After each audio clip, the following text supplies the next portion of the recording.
Hello दोस्तों, जय हिंद। आज के इस वीडियो में हम सभी भारत के सभी प्रधानमंत्रियों के बारे में जानने वाले हैं।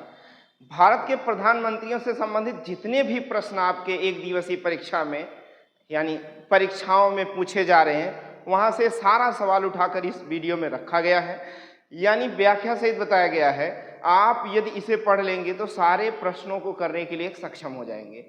तो चलिए, आइए देर ना करते हुए अपने इस सेशन में, इस वीडियो में भारत के सभी प्रधानमंत्रियों को पढ़ लेते हैं। और आपको मैं बताता चलूं, भारत का प्रधानमंत्री अनुच्छेद 75 के तहत भारत के प्रधानमंत्री का पद दिया गया है। यदि आप अनुच्छेद 75 नहीं पढ़े हैं तो आई बटन क्लिक करें और वहां से जाकर भारत के प्रधानमंत्री यानी अनुच्छेद 75 के बारे में डिटेल व्याख्या ले सकते हैं।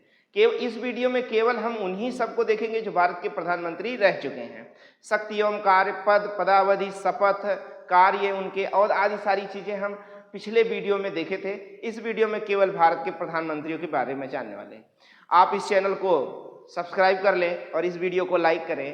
अब बेल आइकन जरूर दबा दें ताकि अगला वीडियो आपको नोटिफिकेशन के माध्यम से मिलता रहे।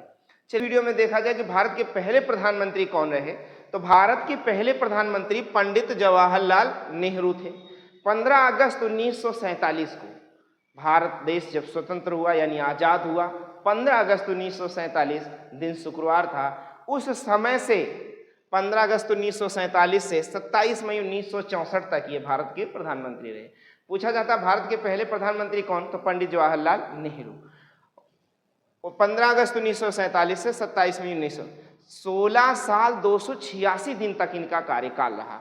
भारत के प्रथम प्रधानमंत्री रहे, सबसे लंबे समय तक प्रधानमंत्री के पद पर रहने वाले व्यक्ति। अभी तक 2024 तक, आज के डेट में 2024 तक सबसे ज्यादा समय तक भारत के प्रधानमंत्री रहने वाले कौन व्यक्ति, पंडित जवाहरलाल नेहरू। इनकी समाधि स्थल बनाई गई है शांतिवन में। इनकी मृत्यु सन 1964 में हो गई। इनकी मृत्यु सन 1964 में हो गई दिल का दौरा पड़ने के कारण। उस समय कांग्रेस पार्टी के सीनियर लीडर गुलजारी लाल नंदा को भारत का कार्यवाहक प्रधानमंत्री बनाया गया। और भी कुछ तथ्यों को देख लेते हैं। डिस्कवरी ऑफ इंडिया नामक एक पुस्तक लिखी अहमदनगर जेल में। भारत और चीन के मध्य इन्हीं के शासन में यानी 1962 में युद्ध हुआ था। भारत और चीन के बीच जो युद्ध हुआ था वो सीमा विवाद को लेकर हुआ। भारत चीन के बीच का युद्ध यानी भारत चीन सीमा विवाद और भारत पाकिस्तान जम्मू कश्मीर विवाद, ये उस समय पत्थर का मील साबित हो गया था। एक चीज और देखिए, अभी मैंने बताया गुलजारी लाल नंदा पहले कार्यवाहक प्रधानमंत्री बनाए गए और कितने दिन के लिए, 13 दिन के लिए, 27 मई 1964 से 9 जून 1964 तक के। भारत के दूसरे प्रधानमंत्री लाल बहादुर शास्त्री जी 9 जून 1964 से 11 जनवरी 1966 तक बनाए गए और 1 वर्ष 216 दिन के लिए बनाए गए। भारत पाकिस्तान का युद्ध इन्हीं के समय जब हुआ 1965 में, तो इन्होंने दिल्ली में एक नारा दिया था। बहुत बार पूछा जाता है कि जय जवान जय किसान का नारा किसने दिया था, तो भारत के दूसरे प्रधानमंत्री यानी पंडित जवाहरलाल नेहरू ने दिया था। जय जवान जय किसान। पंडित जवाहरलाल नेहरू की समाधि स्थल कहाँ है, तो विजय घाट में है। कहाँ पर है बच्चों, विजय घाट। लाल बहादुर शास्त्री की मृत्यु ताशगंज दौरे पे गए थे, वहां पर उनकी मृत्यु हो गई। तो पुनः एक बार फिर से गुलजारी लाल नंदा को कार्यवाहक प्रधानमंत्री बनाया गया। भारत के तीसरे प्रधानमंत्री श्रीमती इंदिरा गांधी जी हैं। भारत के तीसरी प्रधानमंत्री कौन है, तो इंदिरा गांधी जी हैं। इंदिरा गांधी जी। अब यहां से सवाल बनता है कि भारत की प्रथम महिला प्रधानमंत्री, तो इंदिरा गांधी। भारत की प्रथम महिला प्रधानमंत्री इंदिरा गांधी। अच्छा, किस सन, 24 जनवरी 1966 से 24 मार्च 1977 तक ये भारत के प्रधानमंत्री रही। कुल 11 साल 59 दिन तक प्रधानमंत्री रही। भारत की प्रथम महिला प्रधानमंत्री और 3 बार पीएम हुई हैं। 3 बार पीएम, एक बार 1967 में, एक बार 1971 में, एक बार 1980 में। इन्होंने ही ऑपरेशन चंगेज खा, ऑपरेशन ब्लू स्टार नामक जैसे ऑपरेशन चलाए थे। इनका उपनाम गूंगी गुड़िया के नाम से जाना जाता है। इंदिरा गांधी जी को क्या नाम कहकर पुकारा जाता है? इंदिरा गांधी जी को गूंगी गुड़िया नाम कहकर पुकारा जाता है। इनकी समाधि स्थल शक्ति स्थल के नाम से जानी जाती है, यानी यहाँ इनको जहाँ दफनाया गया, इन्हें जहाँ गाड़ा गया है, उस स्थल को हम लोग समाधि स्थल को शक्ति स्थल के नाम से जानते हैं। इनके खुद के ही बॉडीगार्ड ने इनको गोली मारी थी, इनके खुद के ही बॉडीगार्ड ने इनको गोली मारी थी, और उस बॉडीगार्ड का नाम क्या है? बेअंत और सतवंत सिंह, बेअंत और सतवंत सिंह। चलिए भारत के चौथे प्रधानमंत्री के बारे में बात करें तो मोरारजी देसाई। भारत के इतिहास में पहली बार ऐसा हुआ कि गैर कांग्रेसी सरकार के प्रधानमंत्री। तो सवाल आपसे पूछता है कि भारत के पहले गैर कांग्रेसी सरकार के प्रधानमंत्री कौन? तो मोरारजी देसाई। ये सबसे अधिक उम्र के प्रधानमंत्री भी रहे, कुल 81 वर्ष की अवस्था में ये प्रधानमंत्री बने। ये 2 साल 126 दिन तक प्रधानमंत्री रहे। 24 मार्च 1977 से 28 जुलाई 1979 तक ये भारत के प्रधानमंत्री रहे। प्रधानमंत्री पद से इस्तीफा देने वाले भारत के पहले प्रधानमंत्री भी बनाए गए। देखिए, प्रथम गैर कांग्रेसी प्रधानमंत्री, और पार्टी इनकी कौन थी? जनता पार्टी दल। जनता पार्टी दल जो उस समय की थी, इस समय भारतीय जनता पार्टी के नाम से जानी जाती है। इनका समाधि स्थल है अभय घाट। मोरारजी देसाई का समाधि स्थल कौन सा है? अभय घाट। तो यहाँ से आपको समझ में आया होगा कि भारत के पहले गैर कांग्रेसी प्रधानमंत्री कौन? तो मोरारजी देसाई। भारत के चौथे प्रधानमंत्री कौन? तो मोरारजी देसाई। भारत की तीसरे प्रधानमंत्री कौन? तो इंदिरा गांधी। भारत की दूसरे प्रधानमंत्री कौन? तो लाल बहादुर शास्त्री। भारत के प्रथम प्रधानमंत्री कौन? तो पंडित जवाहरलाल नेहरू। भारत के प्रथम महिला प्रधानमंत्री तो इंदिरा गांधी। पांचवें प्रधानमंत्री कौन? चौधरी चरण सिंह। चौधरी चरण सिंह भारत के 5वें प्रधानमंत्री के रूप में चुने गए 28 जुलाई 1979 से 14 जुलाई 1980 तक। कितने दिन के लिए? 170 दिन के लिए। अकेले एक ऐसे पीएम हैं जिन्होंने संसद का सामना, मतलब संसद में गए ही नहीं। और इनकी समाधि स्थल कौन सी है? किसान घाट।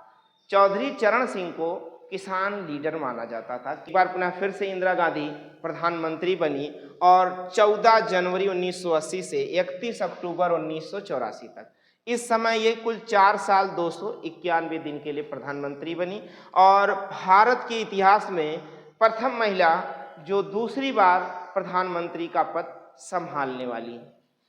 फिर 6वें प्रधानमंत्री राजीव गांधी बनाए गए। 6वें प्रधानमंत्री कौन?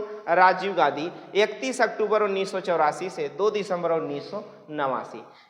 इनका कुल कार्यकाल 5 साल 32 दिन का रहा। और सबसे युवा प्रधानमंत्री 40 वर्ष की उम्र में, सबसे युवा प्रधानमंत्री 40 वर्ष की उम्र में इन्हें बनाया गया। किसे? राजीव गांधी को। इनकी समाधि स्थल क्या है भैया? वीरभूमि। देखते हैं भारत के 7वें प्रधानमंत्री विश्वनाथ प्रताप सिंह। भारत के 7वें प्रधानमंत्री कौन रहे? विश्वनाथ प्रताप सिंह। 2 दिसंबर 1989 से 10 दिसंबर 1990 तक, कुल 343 दिन तक ये प्रधानमंत्री रहे। एक ऐसे पहले पीएम हैं जिन्होंने संसद में अविश्वास प्रस्ताव पारित होने के बाद अपने पद को त्याग दिया था। अविश्वास प्रस्ताव पारित होने के बाद अपने पद को छोड़ दिया। आइए भारत के 8वें प्रधानमंत्री के बारे में बात करें तो चंद्रशेखर। भारत के 8वें प्रधानमंत्री कौन? चंद्रशेखर। ये 10 नवंबर 1990 से 21 जून 1991 दिन 223 दिन तक भारत के प्रधानमंत्री रहे।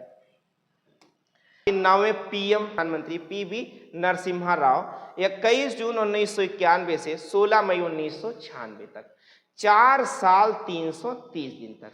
यहाँ से एक सवाल और पूछा जाता है कि भारत के पहले भारत का पहला पीएम जो दक्षिण भारत से संबंध रखता था, तो भारत के पहले एक ऐसे पीएम पीवी नरसिम्हा राव रहे जो दक्षिण भारत के निवासी। भारत के 10वें प्रधानमंत्री अटल बिहारी वाजपेयी 16 मई 1996 से 1 जून 1996 तक कुल कितना दिन? 16 दिन के लिए प्रधानमंत्री रहे। केवल एक वोट से इनकी सरकार गिर गई थी। इन्होंने गठबंधन में सरकार बनाई, एक वोट की वजह से इनकी सरकार गिर गई। और इनका जन्म 25 दिसंबर 1924 को ग्वालियर में हुआ था। 25 दिसंबर को हम लोग सुशासन दिवस के रूप में मनाते हैं। पूछा जाता है आपसे सुशासन दिवस कब मनाया जाता है? तो 25 दिसंबर को मनाया जाता है। कब मनाया जाता है? 25 दिसंबर को मनाया जाता है। अगला, भारत के 11वें प्रधानमंत्री यानी पीएम HD देवगौड़ा। कौन भैया? HD देवगौड़ा। 1 जून 1996 से 21 अप्रैल 1997 तक केवल और केवल 324 दिन के लिए भारत के प्रधानमंत्री बने। भारत के 12वें प्रधानमंत्री इंद्र कुमार गुजराल हैं। 21 अप्रैल 1997 से 19 मार्च 1998 तक कुल 332 दिन के लिए प्रधानमंत्री बनाए गए।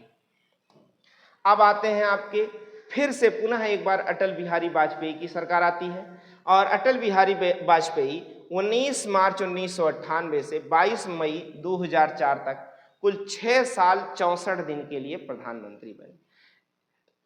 पहली बार ऐसा हुआ कि कोई गैर कांग्रेसी प्रधानमंत्री का कार्यकाल पूरा कर सका हो। पहली बार, पहले गैर कांग्रेसी प्रधानमंत्री जिन्होंने कार्यकाल पूरा किया। इसके पहले भारत के पहले प्रधानमंत्री जो गैर कांग्रेसी प्रधानमंत्री चुने गए वो कौन रहे? तो आपको बताया गया मोरारजी देसाई। चलिए आगे चलते हैं। भारत के 13वें प्रधानमंत्री के रूप में मनमोहन सिंह ने शपथ लिया। भारत के 13वें प्रधानमंत्री के रूप में मनमोहन सिंह ने शपथ लिया। ये कुल 2 बार प्रधानमंत्री बने। 22 मई 2004 से 26 मई 2014 तक ये भारत के प्रधानमंत्री रहे।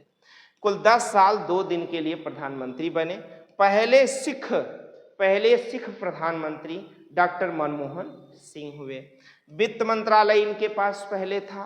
पहले ये RBI के गवर्नर हुआ करते थे, UGC के हेड हुआ करते थे, योजना आयोग के अध्यक्ष थे और पंजाब दिल्ली विश्वविद्यालय के प्रोफेसर और सबसे पढ़े लिखे PM में से, यानी डॉक्टर मनमोहन सिंह कितना पढ़ा लिखा, कोई PM नहीं था।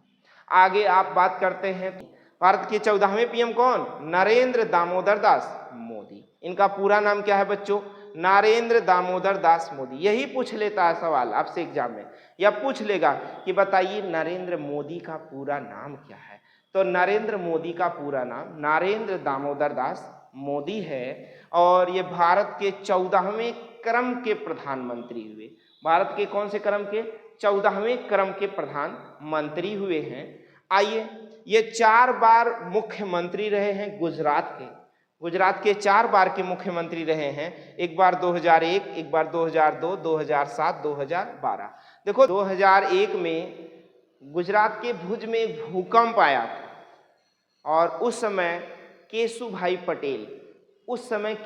पटेल वहाँ के मुख्यमंत्री थे और उनका स्वास्थ्य और उनका राजनीतिक कैरियर दोनों गड़बड़ होने की वजह से हटा दिया गया और नरेंद्र दामोदर दास मोदी जी को मौका मिला। लगातार भारत में लगातार तीसरी बार प्रधानमंत्री बनने वाले व्यक्ति नरेंद्र दामोदर दास मोदी जी हो गए। एक बार 2014, एक बार 2019 और अब की 2024 में। 2024 में इनका पूरा कार्यकाल समाप्त होता है, कंप्लीट होता है, तो ये भारत के सबसे अधिक दिन तक प्रधानमंत्री रहने वाले व्यक्ति हो जाएंगे और ये पहले व्यक्ति माने जाएंगे कि सबसे अधिक दिनों तक भारत में प्रधानमंत्री के पद पर रहने वाले व्यक्ति कौन हो जाएंगे? नरेंद्र दामोदर दास मोदी। तो बच्चों, मैंने आपको इस वीडियो के माध्यम से भारत के सभी प्रधानमंत्रियों के बारे में बता दिया। भारत के कुल कितने प्रधानमंत्री हुए? 14 प्रधानमंत्री कुल हुए और जिसमें कुछ प्रधानमंत्री 2-2, 3-3 बार कार्यकाल पद संभाले हैं। तो व्यक्तिगत क्रम के आधार पर देखा जाए तो भारत में कुल कितने प्रधानमंत्री हुए? 14 प्रधानमंत्री। मैंने आपको भारत के सभी प्रधानमंत्रियों से संबंधित तथ्यों को पढ़ा दिया, बता दिया। आशा करते हैं कि आप इस वीडियो को लाइक करें और इस चैनल को सब्सक्राइब करें और अपने मित्रों को भी शेयर करें ताकि उन तक भी ये जानकारी पहुंच सके। फिर मुलाकात होती है आपसे अगले वीडियो में। तब तक के लिए जय हिंद।